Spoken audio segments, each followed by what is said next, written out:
The Fantastic Four, first up, is the latest MCU film. This is directed by Matt Shakman, who has only done one other feature film. He is mostly a TV director. As for his relationship to the MCU, he directed every episode of WandaVision. So this is sort of a big deal for the MCU, as it is the first film in Phase 6. Now, it's no surprise that the MCU hasn't been doing so hot the past few years, especially post-Endgame, and I pretty much always had to address it in every single one of these reviews because it always kind of plays in effect my thoughts and opinions on these movies. Now, the good thing about this film is that it really is the most standalone MCU film we've had in maybe a decade. There are literally no connections within this film to other MCU things. It is solely based on the IP of the Fantastic Four, and I think that was a necessary step they had to take in order to assure that people would show up for this movie. Kevin Feige talked about it earlier this week, but that is definitely a goal of theirs, to have less homework for people to go see these movies. And so as far as that goes, it was a success because this film is completely enjoyable without knowing literally anything else about the MCU or even the Fantastic Four. Now, this is not an origin film, even though we do get some backstory on these characters, but similar to the Batman, Superman, it seems like origin films really aren't popular anymore, as it assumes the audience already knows the backstories to many of these characters. And so we are thrown into the world of these four astronauts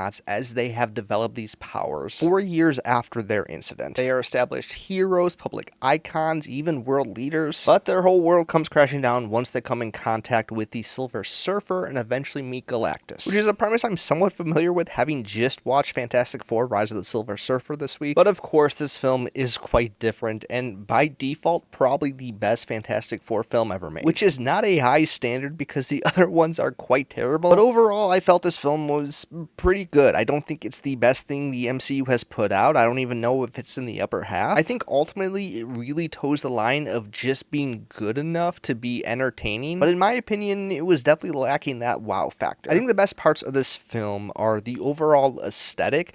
I think the score is incredible and perfectly matches the tone that this film is trying to capture, and that is this retro futuristic 60s vibe. The future of yesterday, Disney's Tomorrowland, if you will, both the section in Magic Kingdom and also the horrible 2015 film. It completely nails the visuals, the costumes, the goofy technology that everyone thought we would have back then. And like most MCU films, the worst part about it is how high the stakes are immediately for our characters and how quickly we need to rush from plot point to plot point. I think this film could have been something truly great if we would have had just more time to spend with these characters, because the overall theme and message that this film wants to communicate is family. Reed Richards and Sue Storm are both expecting a child, and that is a major plot point within this film. The idea of them trying to protect a child in this dangerous world and still have this complete family, it's certainly not a new concept, and we've definitely seen it better done with The Incredibles, but in this case, I do think it falls rather flat, because within 20-30 minutes of even meeting these characters, we are already heading to outer space, going to meet Galactus, and the MCU can't help itself but always have this world-ending villain. So while watching this film, I felt this push and pull of it trying to be this big spectacular movie event, but also trying to be this grounded story surrounding friendship and family. And I don't know how you tell a grounded message without just being an origin film, but to have us thrown in immediately to the world-ending action, it just feels rather abrupt, and I didn't really connect with any of the deeper themes that the movie was trying to communicate because of that. As far as the cast goes, I thought they did a pretty good job. I feel like I'm a little overexposed to Pedro Pascal at this point, and I don't necessarily think that's a fault of his, but after seeing The Materialist and then Eddington literally last week, it's just a bit hard to separate his acting skills between all three of those movies, because obviously all actors have patterns that they tend to repeat from film to film. And so while I didn't fully connect to his version of Reed Richards, I'm willing to attribute some of that just to seeing him so many times this summer. I thought Vanessa Kirby was the best part of this film, and I've always been a fan of hers, and she holds a lot of the heart of this film, being the only female but also the mother figure that really needs to communicate a lot of this emotional depth. Joseph Quinn and Ebon Moss-Bachrach are also doing a decent job.